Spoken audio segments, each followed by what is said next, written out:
घना जंगल था। उस जंगल में बहुत सारे पशु पक्षी रहते थे।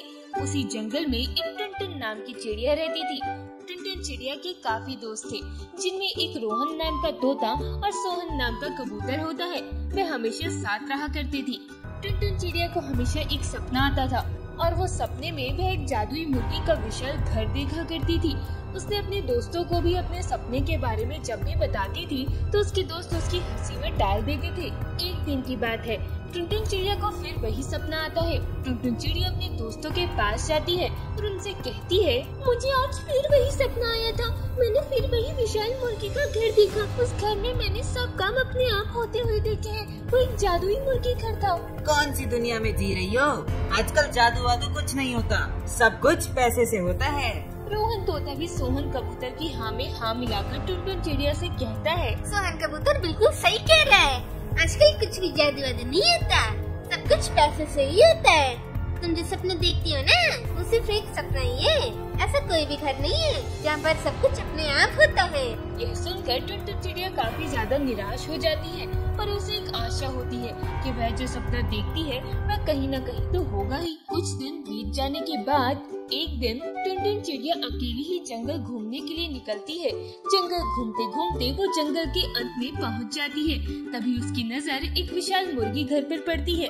वह घर बिल्कुल मुर्गी के आकार की तरह था। ये देखकर टुनटुन चिड़िया हैरान रह जाती है, क्योंकि वह अपने सपने में भी यही घर देखा करती थी। वह घर एकदम टुनटुन चिड़िया के सपने जैसा था।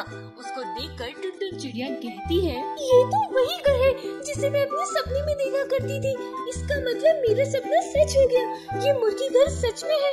क्या मुझे इसके अंदर जाना चाहिए? और ये कहकर वह उस जादुई मुर्गी घर के अंदर चली जाती है। वह जादुई मुर्गी का घर बहुत ही बड़ा होता है। अंदर जाने पर टुनटुन चिड़िया को उस घर में सब कुछ अपने आप होता हुआ दिखाई देता है।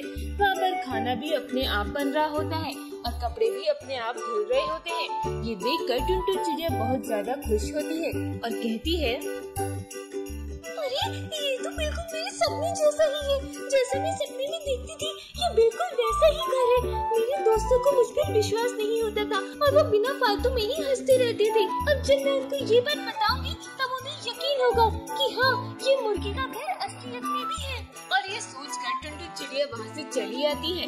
वहाँ से आने के बाद टुनटुन चिड़िया अपने दोस्तों के पास जाती है और रोहन तोते से कहती है, तुम्हें पता है आज मैंने अपने सपने वाले जादुई मुर्गी का घर देखा। क्या कह रही हो?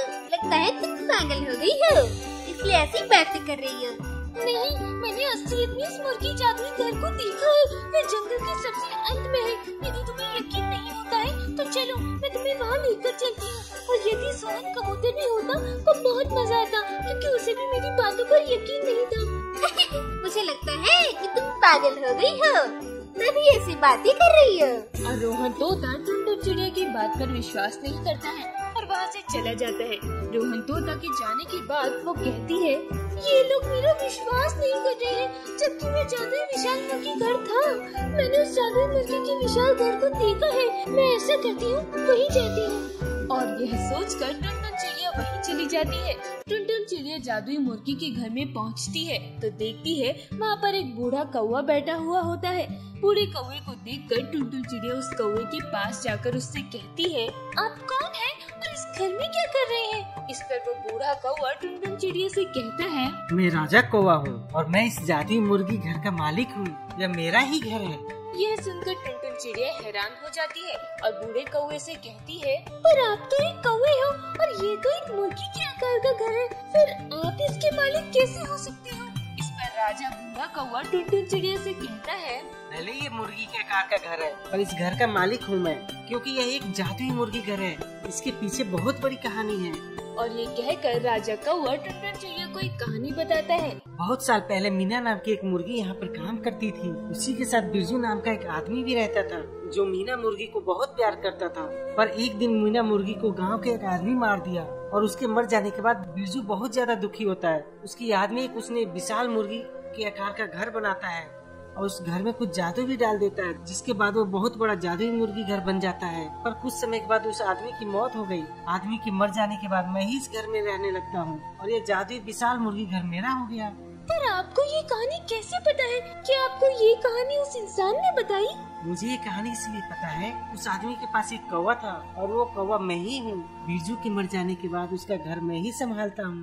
पर मुझे ये घर अपने सपने में दिखाई देता था, ऐसा क्यों? इस घर से मेरा क्या ताल्लुक है? सपना मैंने ही तुम्हें भेजा करता था, क्योंकि मुझे साफ दिल की पंछी की तलाश थी जो मेरे जाने के बाद इस घर को संभाल सके। इसलिए मैंने भगवान से कहा था कि जो भी साफ दिल की पक्षी उसे ये सपने में घर दिखाई दे, वो शायद तुम ही हो, इसलिए तुम्हें ये जादुई मुर्गी घर सपने में दिखाई देता था।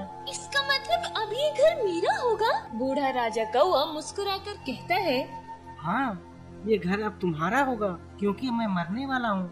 मैं ज्यादा दिन तक जीवित नहीं रह सकता हूँ, क्योंकि मैं बहुत बूढ़ा हो चुका हूँ। मेरे जाने के बाद तुम ही जादुई मुर्गी घर को संभालना, और जब तुम मरने वाले हो तुम भी किसी अच्छे दिल वाले पक्षी को ये घर दे देना।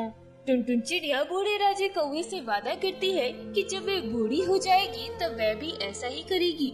यह सुनकर बूढ़ा राजा कौवा बहुत ज्यादा खुश हो जाता है।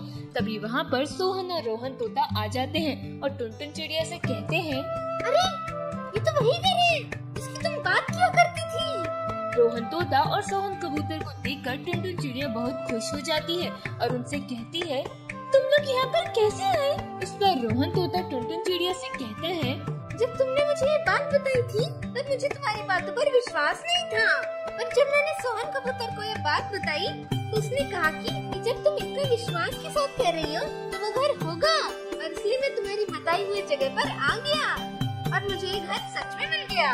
टुनटुन चिड़िया उन दोनों से कहती है, आज से ये घर हम लोगों का होगा, हम लोग इस घर में रहा करेंगे। यह सुनकर सोहन कबूतर और रोहन तोता बहुत ज्यादा खुश हो जाते हैं और टुनटुन चिड़िया भी बहुत खुश थी, क्योंकि उसे उसके सपनों वाला घर जादुई विशाल मुर्गी घर मिल गया था। हमें इस कहानी से यह सीख मिलती है कि हमारे सपने भी सच हो जाते हैं और हमें दूसरों की बातों पर भी विश्वास करना चाहिए।